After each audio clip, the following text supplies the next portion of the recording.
Welcome to The Explainer. We love digging into the tricky stuff and making it simple. And today, we're talking about something super important: unlocking the cash inside an indexed universal life insurance policy. We're going to get right into how those policy loans really work. All right, so let's get right to it. You've done the right thing, right? You've been paying into your policy, you've built up all this great cash value, but now what? How do you actually use it? That's the real question. It's all about getting access to the money you've worked so hard for, but in a way that doesn't mess up your whole long-term plan. And the answer is policy loans. Simple enough, right? Well, not so fast. And this is a really big deal. They are absolutely not all created equal. There are a few different kinds, and believe me, the one you choose can make a massive difference in how your policy actually performs. So let's break them down and figure out what it all means for you.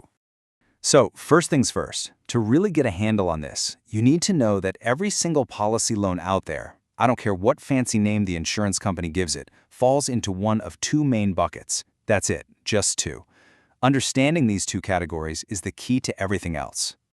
Okay, bucket number one is what's called a participating loan. Now here's how to think about it.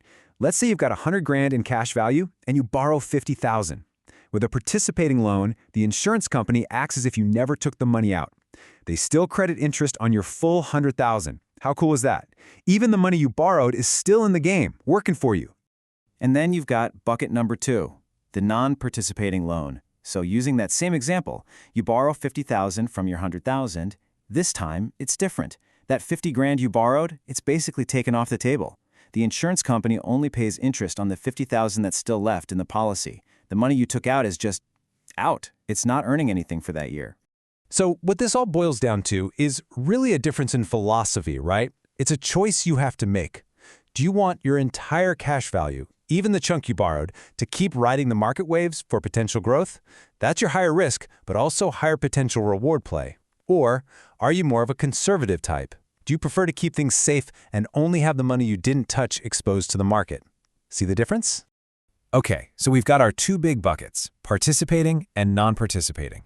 Now let's peel back another layer and look at the three specific loan options you're most likely to see when you open up an IUL policy. All right, this little chart breaks it down perfectly. First up, you've got the fixed loan. Think of this as your safe and steady option. It's non-participating and it gives you a guaranteed low net cost. Super conservative.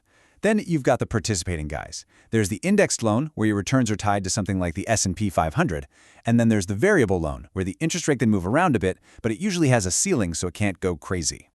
Look, theory is one thing, but seeing it in action with real numbers is where it gets interesting. So let's do just that. We're going to walk through a tale of two loans, a simple side-by-side to see how the conservative path and the riskier path can end up in very different places.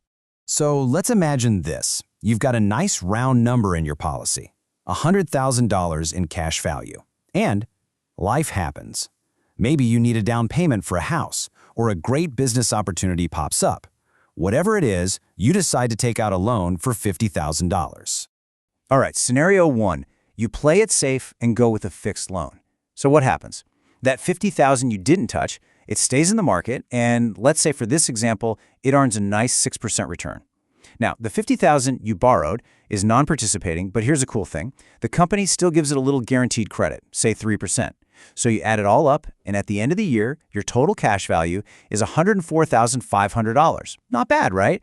You actually made money even though you took out a big loan. But what if you went the other way? What if you chose the participating indexed loan? Well, remember the rule. Your entire original $100,000 is still in the game. So in that same market that returns 6%, guess what? Both your unloaned $50,000 and your loan $50,000 get that full 6% credit.